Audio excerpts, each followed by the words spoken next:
But first, Saturday's Upper Hunter by-election should be a big wake-up call for the Labor Party, not just in New South Wales, but federal Labor as well.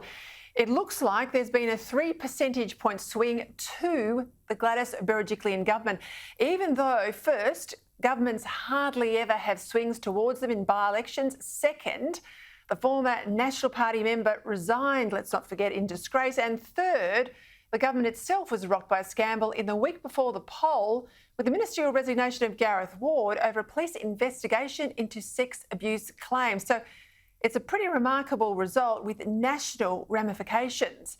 And true, while this pandemic seems to have put armour plating on incumbents, there's still no way round the fact that Labor's on the nose with blue-collar workers who, in growing numbers with each election, believe the old party of the workers has traded them in for the woke warriors of the inner city. On Saturday, Labor's primary vote was down 7%, largely because coal miners didn't believe Labor's claims that it supported the fossil fuel industry. And why should they? Labor's candidate might have had solid mining credentials, but the party's now run by people who think that coal and other fossil fuels are destroying the planet. Never mind that coal is one of our big three exports, still providing 70% of Australia's electricity and is the economic lifeblood of much of regional New South Wales and Queensland. Indeed, 80% of Saturday's voters, Senator Matt Canavan tweeted out to underscore the point that for those who still can't get their head around the fact the electorate doesn't buy the climate change emergency hysteria, went to candidates. 80% went to candidates that supported coal mining. Now, poor old Malcolm Turnbull, he can't pull a trick, can he? Putting the kiss of death on the Green Left Independent he supported against his old coalition partners, and then try to spin that our 8% share of the vote was somehow proof that this seat wants a post-coal future. Good Lord. Only somebody who lost 14 seats as Liberal leader could think 8% was a good result.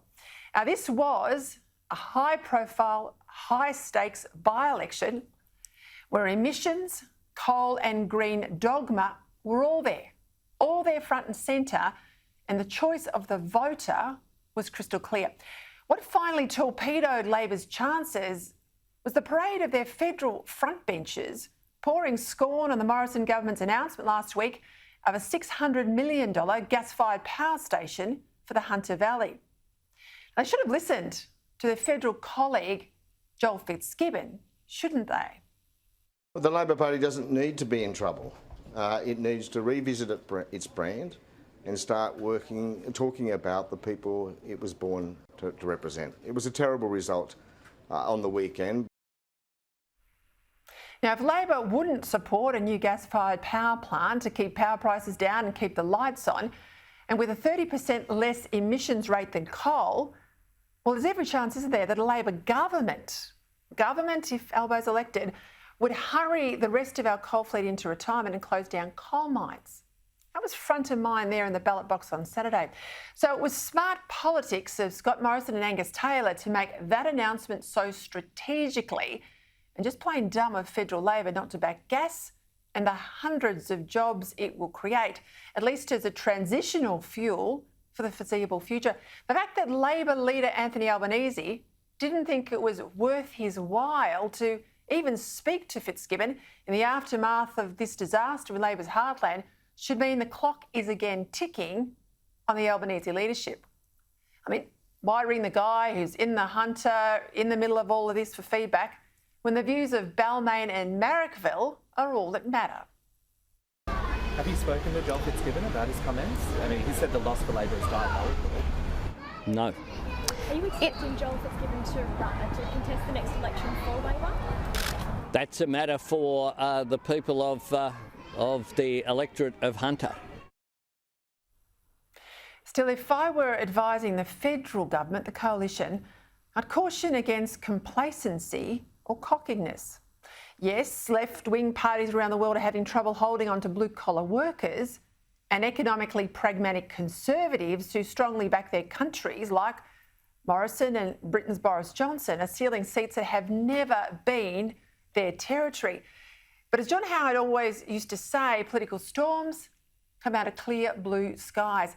Just a couple of months back, the government was reeling from accusations that it had a woman problem. It seems like an age ago now, but many in the media and some of his colleagues, I might add, thought the PM then was toast. He wasn't. But nor is Saturday anything more definitive than a solid sign of hope for the coalition.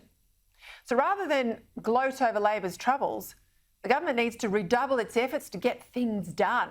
This new power station for the Hunter, get it built quickly.